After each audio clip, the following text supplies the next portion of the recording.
This is a goat, and this is a zombie worm.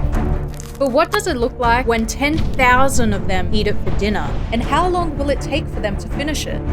Well, before we find out, we need to dry this first. You see, it will eventually turn into a stinky, smelly mess that will hurt our bugs. So to make sure this doesn't happen, currently I have it in the dehumidifier blowing into the box. However, while we wait for it to dry, I've got 2 other animals and different bugs, starting with 10,000 isopods. These guys are actually crustaceans like crabs, which means they love fish. So obviously I got them just that.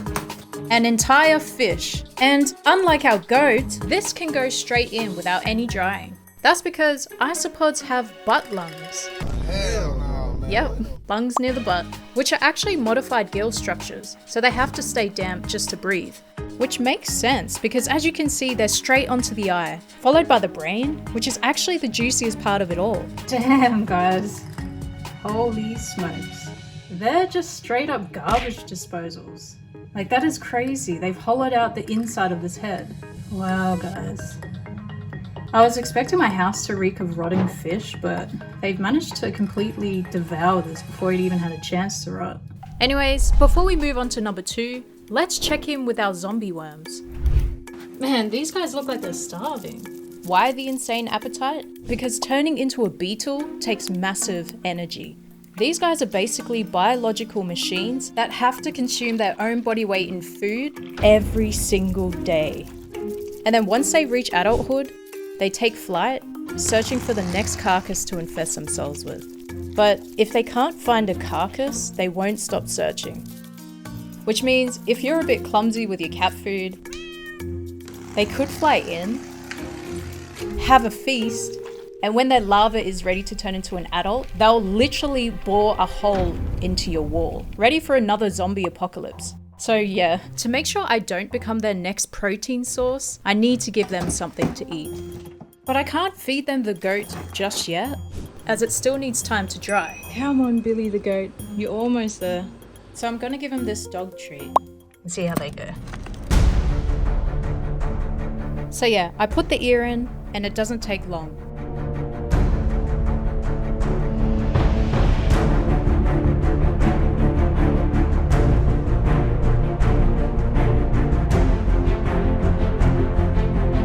They wasted no time in swarming this thing.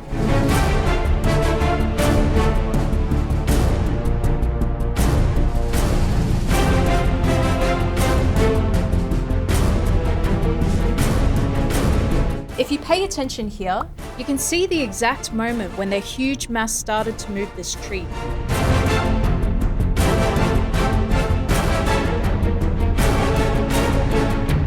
I was wondering why they wouldn't touch the top part, and it wasn't until I turned it upside down. They're all inside it. As it turns out, these guys are tactical. In the wild, being out in the open means getting eaten by birds. So they don't eat top down, they eat inside out. So they are literally hollowing out this ear from the bottom up to stay hidden. If they're doing this to a tiny treat, imagine what they'll do later on. Alright, well, I'm gonna leave that in there. Anyways, let's move on to our next swarming pets, superworms. These huge worms are Earth's natural recyclers. They eat pretty much anything and have a gut biome so powerful it can literally dissolve styrofoam into organic matter. But here's the thing, apparently they can eat decaying matter of any type. And I've seen plenty of mealworms eat a whole poultry dog treat. However, I've never seen anyone test this with superworms before, so I'm literally going to be the first person to get this on time-lapse. So hey, let's go get them a dog treat. Yeah, kilo worth of premium dog treats. They're gonna enjoy that. I placed the dog food in the tank and left them be.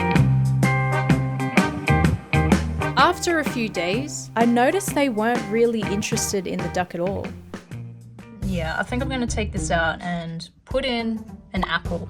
That way I know they're eating and hydrated because currently they don't look too good. So yeah, let's swap this out. I replaced the treat with an apple and left the time lapse to continue running. I don't know why, but they've barely even touched the apple. So I don't know what's going on with these guys, but I'm a little bit worried. So I'm gonna try to give them a baguette. Hopefully they'll enjoy that.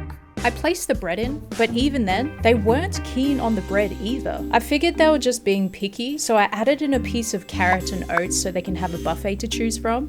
I also removed their substrate as maybe it was the sand that was possibly affecting them. Guys, I'm thinking it might be the light, so I'm gonna switch it off. And after 2 days, it's made this little hole. That's pretty cool. I think these British ones are just built different to the American ones. Either way, I put them back in their actual home, where I know they'll continue to be normal. Okay guys, it's time to feed our zombie worms. For the past week, I've been eating dinner with Billy dry next to me. Hey Billy. So yeah, I'm pretty excited to finally get him out of here. Holy dooly. It is completely mummified. Alright, let's just grab this. When I first placed it in, it was a wet, slimy, bacterial time bomb. Now it's as tough as your dad's boots. Here we go, guys. Bon appetit. And within minutes, they swarm. To the point it almost looks like it's melting away.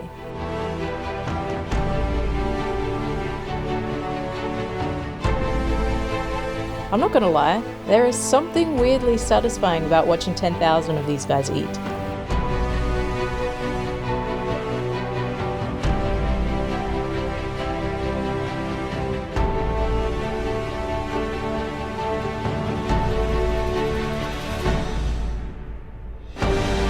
Damn, you can even see the moment they strip the eye socket. Like, look at all their waste coming out, it looks like spaghetti.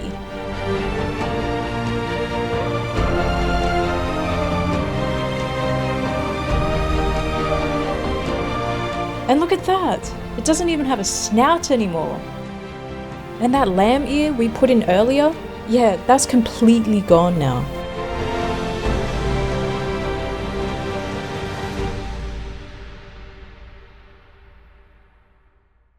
Oh, the jaw just broke. Oh, I mean, they're separate, aren't they? Okay, that is such a weird feeling. That is awesome, but man, it stinks. Wow, guys, look at that. That's so cool. All the teeth. Look, they're all in the snout. It took 2 full weeks to get this result. I probably could have ended it sooner, but I wanted to make sure it was spotless. Just for you guys. So please hit that subscribe button to help me invest in a gas mask. I'll see you in the next one.